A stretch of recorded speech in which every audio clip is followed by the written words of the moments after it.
옛날 산 깊은 곳에 한 작은 절이 있었습니다.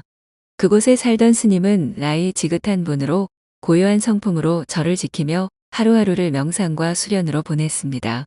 그의 명상은 매일 아침 해가 뜰 때부터 시작되었고 저녁이 될 때까지 멈추지 않았습니다. 어느 날 한 청년이 산을 힘겹게 올라 절에 도착했습니다. 청년의 얼굴에는 고단함이 가득했고 그 눈에는 고뇌와 갈등이 서려 있었습니다.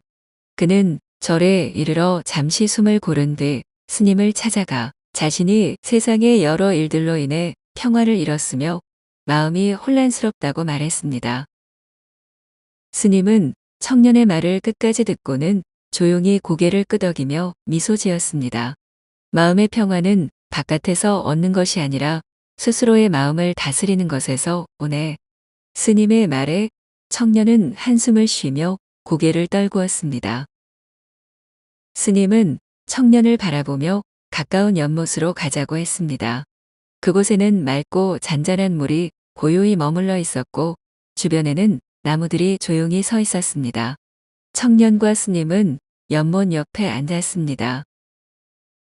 이 돌을 연못에 던져보게. 스님은 청년에게 작은 돌멩이를 건넸습니다. 청년은 의아한 표정으로 돌멩이를 연못에 던졌고 물결이 잔잔히 퍼져나가며 연못 전체로 번져갔습니다. 스님은 연못의 물결이 잦아들 때까지 기다리며 청년에게 말했다. 내 마음은 이 연못과 같단다.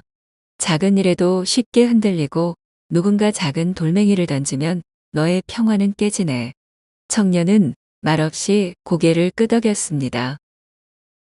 물결이 전혀 일어나지 않는 바다가 있을 것 같나? 스님이 물었습니다. 청년은 고개를 저으며 대답했습니다. 바람이 불면 물결이 일고 파도가 이는 것이 당연하지요. 스님은 고개를 끄덕이며 청년의 대답을 경청했습니다. 스님은 말을 이었습니다. 그렇다네. 하지만 아무리 파도가 쳐도 바다는 바다이고 그 속은 여전히 깊고 고요하네. 너의 마음도 그러해야 하지 않겠나? 비바람이 불어도 중심을 잃지 않는 바다처럼 말일세. 청년은 스님의 말 속에서 깊은 깨달음을 찾으려 했습니다. 세상의 모든 일이 바람처럼 지나가는 것이라면 마음이 요동친다고 해서 스스로를 잃지 않아야 한다는 걸 깨닫기 시작했습니다. 스님은 청년에게 따뜻한 차를 따라주며 말했다. 마음의 평화는 스스로의 내면에 있네. 순간의 일들이 내 마음의 파동을 일으킬지언정 그 아래에는 늘 고요함이 흐르고 있단다. 청년은 차를 마시며 그 따스함 속에서 자신의 흔들리는 마음을 다시금 다잡으려 했습니다. 청년은 고개를 끄덕이며 마음이 한결 가벼워지는 것을 느꼈습니다. 자신을 무너뜨리는 것은 바깥의 환경이 아니라 스스로의 마음에 달려있음을 깨닫게 되었습니다. 스님의 말이 그의 마음을 일깨워 주었고 그는 스님의 지혜에 깊은 감사를 느꼈습니다. 자네가 흔들리지 않는 마음을 찾는 날이 오길 바라네. 스님이 마지막으로 말을 건넸습니다.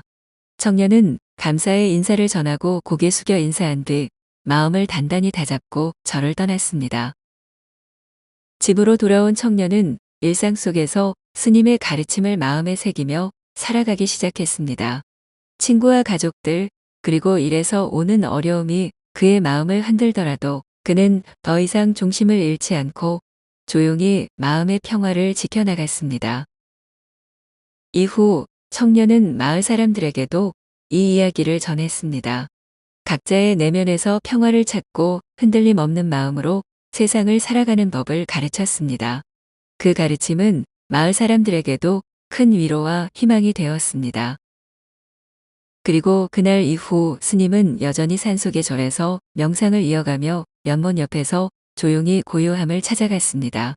그에게 찾아오는 사람들에게 아무것도 강요하지 않고 그저 그들의 마음이 스스로 고요해질 때까지 기다려 주었습니다. 그 연못의 물결은 여전히 고요했으며 스님의 마음도 마찬가지였습니다.